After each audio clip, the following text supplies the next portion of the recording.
Before we go any further, there is one thing worth clearing up honestly, because it changes the whole shape of this story in an interesting way, rather than a disappointing one.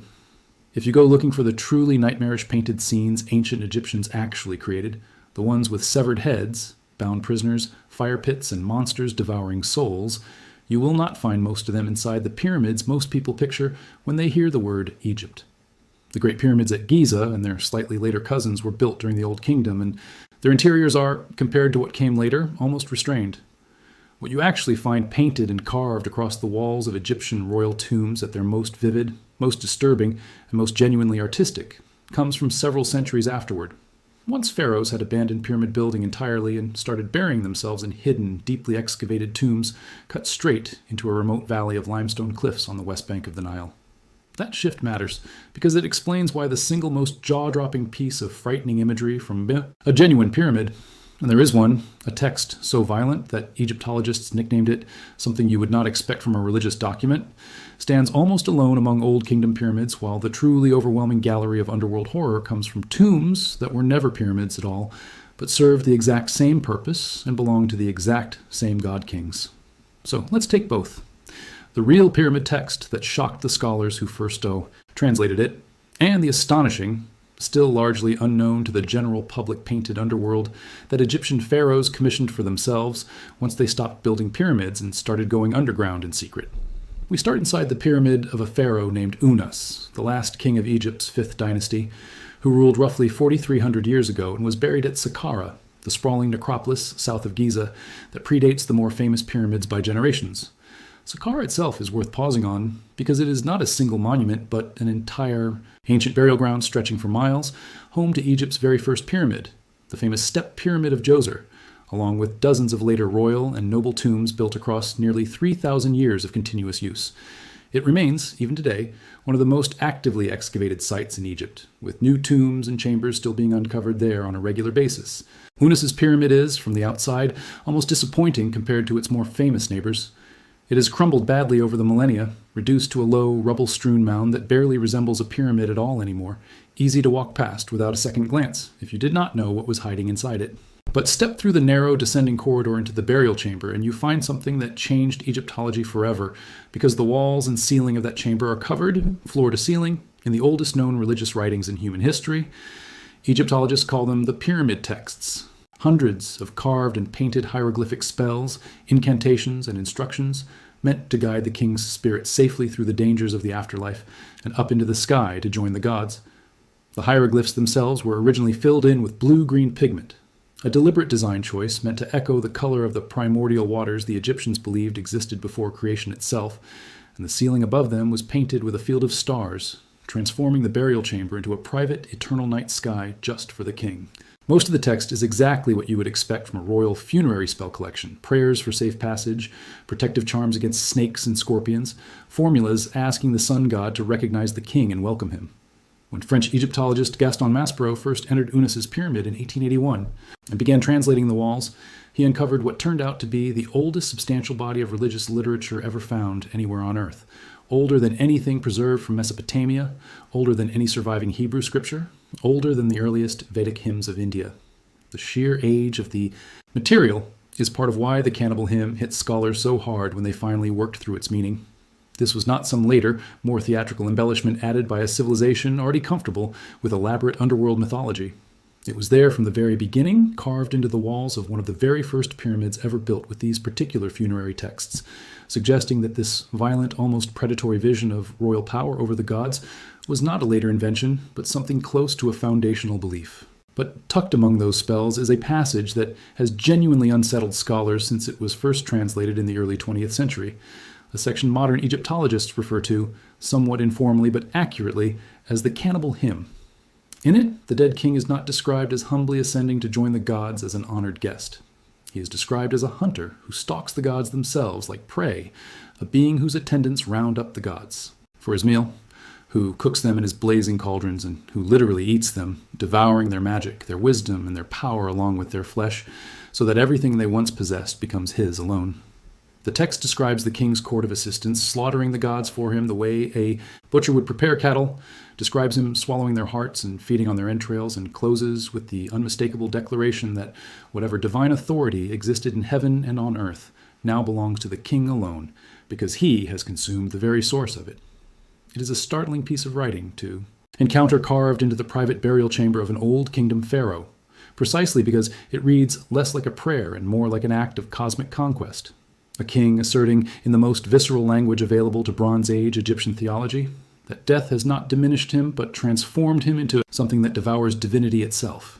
Scholars still debate exactly how literally the original audience was meant to take it. Some read it as a genuinely primal, ritualized claim to godlike power. Others as an elaborate metaphor for the pharaoh absorbing the authority of the older gods as part of his transition into the afterlife. But either reading leaves you with the same basic fact. This is real, verified, 4,300-year-old text carved permanently into stone inside an actual pyramid. And it describes the king of Egypt eating gods for breakfast. That is the pyramid material. But if the Cannibal Hymn is a single startling passage inside an otherwise text-heavy chamber, what happened 1,000 years later, once Egyptian kings stopped building pyramids altogether, is a completely different scale of visual horror. And it is where the real gallery of terrifying, genuinely painted ancient Egyptian art actually lives. By the time of the New Kingdom, roughly 3,500 years ago, pharaohs had largely given up on pyramids as royal tombs.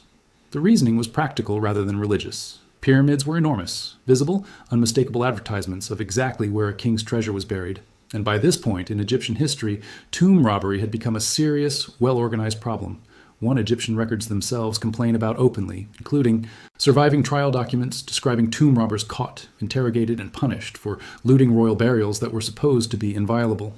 So kings began cutting their tombs directly into the rock of a narrow, easily guarded valley on the west bank of the Nile near the city of Thebes, a place we now call the Valley of the Kings. Fall orders, hidden underground, accessible through narrow shafts and corridors, these tombs let their architects do something Old Kingdom pyramid builders never fully attempted. Cover every available surface, walls and ceilings both, in enormous, detailed, brilliantly colored painted scenes depicting the king's journey through the underworld in vivid, narrative, almost cinematic detail. Nowhere is that more overwhelming, or more genuinely disturbing, than inside the tomb of Ramesses VI, a pharaoh who ruled during the 12th century before our era. His tomb has an unusual and almost ironic history of its own. The entrance to it was cut directly above and slightly to the side of a much smaller, far less impressive tomb belonging to a young king who had died generations earlier, a boy named Tutankhamun. Workers building Ramesses. The sixth's tomb piled debris and constructed huts directly over the entrance to that older, smaller tomb without realizing what lay beneath their feet, and that accidental cover-up is a large part of why Tutankhamun's burial remained hidden and untouched by robbers for more than 3,000 years, eventually discovered nearly intact in 1922 in one of the most famous archaeological finds in history. So, in a strange way, the very tomb responsible for some of the most terrifying painted imagery in Egyptian history is also, indirectly, the reason the modern world ever got to see an Egyptian pharaoh's treasures largely undisturbed. Ramesses. The sixth's own tomb is one of the largest and most completely decorated in the entire valley, and its corridors and burial chamber are covered with two of the most elaborate funerary texts the Egyptians ever produced, works modern scholars call the Book of Caverns and the Book of Gates. These are not abstract religious symbolism in the way a modern viewer might expect from ancient art. They are literal, sequential, illustrated maps of the underworld. The Egyptians believed the sun god traveled through every single night, and the imagery pulls no punches at all. Bound prisoners kneel in rows, their arms twisted painfully behind their backs, awaiting judgment. Enemies of the sun god are shown decapitated, their severed heads, arranged in neat rows beside their headless bodies, a punishment reserved specifically for those the underworld deemed irredeemably chaotic or evil. Elsewhere, the condemned are shown bound and upside down, suspended and helpless, while fire-breathing serpent goddesses stand guard over their fate. There are entire pits of fire depicted with genuine visual horror, cauldrons in which the souls of the wicked are shown boiling and burning eternally, guarded by goddesses, whose names translate to things like the Fiery One or She Who Slaughters, their titles alone giving you a fairly clear sense of their function. Massive serpents coil through several scenes representing Apep, sometimes rendered as Apophis, the primordial chaos serpent the Egyptians believed attacked the sun god's boat every single night in an eternal cosmic battle that had to be won again and again, forever, or existence itself would collapse into darkness. Perhaps the single most famous piece of genuinely unsettling Egyptian religious art, though, comes from a related text, usually called the Book of the Dead, versions of which were painted not only on tomb walls, but on long papyrus scrolls buried alongside the deceased, meant to serve as a kind of instruction, manual and passport through the afterlife. Unlike the pyramid texts, which were reserved exclusively for kings, and the later coffin texts, which expanded that privilege to high-ranking nobility, the Book of the Dead eventually became available to anyone who could afford to commission a copy, a genuine democratization of Egyptian religious hope that meant merchants, scribes, and priests, not just royalty, could purchase their own detailed guide to surviving judgment in the afterlife. Wealthy families would pay skilled scribes to produce beautifully illustrated scrolls, sometimes personalized with the buyer's name inserted into blank spaces left for that exact purpose, a kind of ancient template system for eternal salvation. Its most reproduced scene, found in tomb after tomb and papyrus after papyrus across centuries of Egyptian history, depicts what scholars call the weighing of the heart. In it, the heart of the deceased, believed to be the seat of a person's conscience and moral record, is placed on one side of a great scale, balanced against a single feather representing Mayat, the Egyptian concept of truth, order, and cosmic balance. The jackal-headed god Anubis oversees the weighing. The ibis-headed god Thoth stands ready to record the result.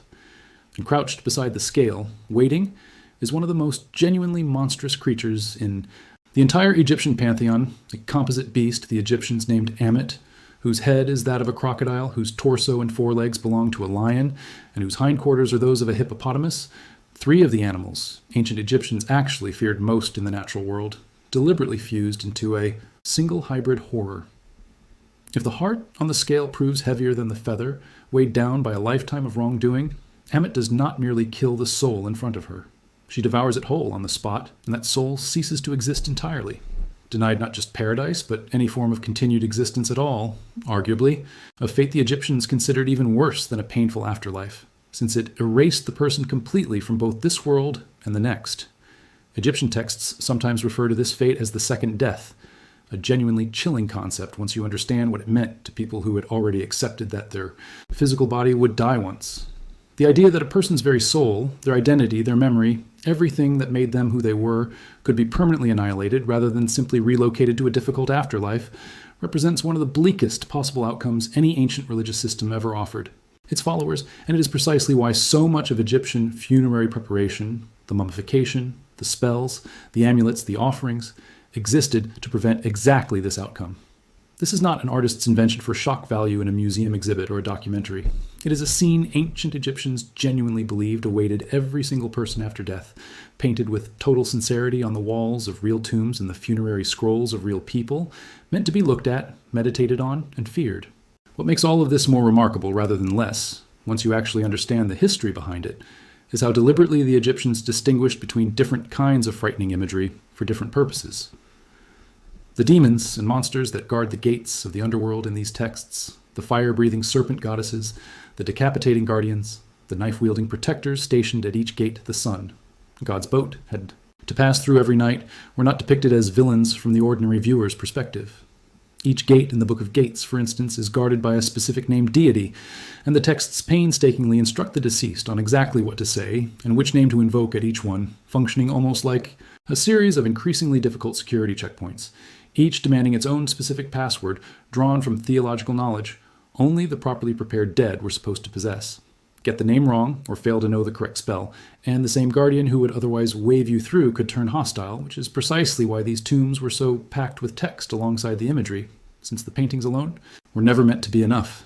They were protective forces, terrifying specifically because their job was to be terrifying to genuine enemies of cosmic order, while offering safe passage to anyone who knew the correct spells, the correct names, and the correct offerings, all of which the tomb texts painstakingly supplied. In other words, the horror in these paintings was not meant to frighten the dead pharaoh who commissioned them. It was meant to frighten everything that might threaten him on his journey, while functioning for him personally, almost like a detailed travel guide, through a landscape everyone accepted as genuinely dangerous. Ammit alone stands apart from that logic, a true threat regardless of who you were, which may be exactly why her image recurs so often and so consistently across 1,000 years of Egyptian funerary art.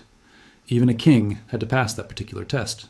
It is worth sitting for a moment with just how old all of this actually is, and how much has survived intact enough for us to still read it exactly as it was written. The Cannibal Hymn Inside the Pyramid of Unas is roughly 4,300 years old, predating the pyramids at Giza's neighboring construction phases, by enough time that later Egyptians themselves would have considered it ancient history. The Book of Gates and Book of Caverns inside. Ramesses VI's tomb are around 3,200 years old, created during a period when Egyptian civilization was already more than 1,000 years into its own long history, meaning the artists painting those underworld demons were, from their own perspective, working within a tradition already ancient and half mythologized by the time they picked up their brushes. Consider what that timescale actually means. The gap separating the builders of Unas's pyramid from the painters working in Ramesses. The sixth's tomb is longer than the gap separating those new kingdom painters from us, sitting here right now, more than 3,000 years later, still able to walk into that tomb and read their work exactly as they left it. Egyptian civilization did not simply produce ancient art. It produced ancient art about even older art, layer upon layer of tradition reaching backward through time in a way very few other cultures on Earth can match. And the core imagery of Ammit and the weighing of the heart appears with remarkably little variation across roughly 1,000 years of Egyptian art, copied and recopied from tomb to tomb, papyrus to papyrus, essentially unchanged in its fundamental horror because it was never meant to evolve. It was meant to be true, permanently, for every single Egyptian who died believing in it. So when a headline promises you archaeologists just uncovered terrifying pyramid paintings and asks whether they are actually real, the honest answer is more interesting than a simple yes. The single most disturbing text genuinely found inside a real pyramid has been known to scholars for over a century, sitting in plain sight inside a crumbling, unremarkable-looking mound at Saqqara, describing a king who ate gods, and the truly overwhelming gallery of demons, fire pits, decapitations, and soul-devouring monsters that most people actually picture when they imagine ancient Egyptian horror does not come from a pyramid at all, but from tombs the Egyptians built specifically because pyramids had become too dangerous, too visible, too easy for robbers to find. Nothing here needed an AI thumbnail or a dramatized reenactment to be frightening. It has been sitting on those walls, painted in confident, vivid color for more than 3,000 years, waiting for anyone willing to actually go and read what it says. What do you think the Egyptians were more afraid of? The chaos serpent that had to be defeated every single night, or a creature like Ammit that could erase a soul completely? Let me know which one gets under your skin more. I read every comment.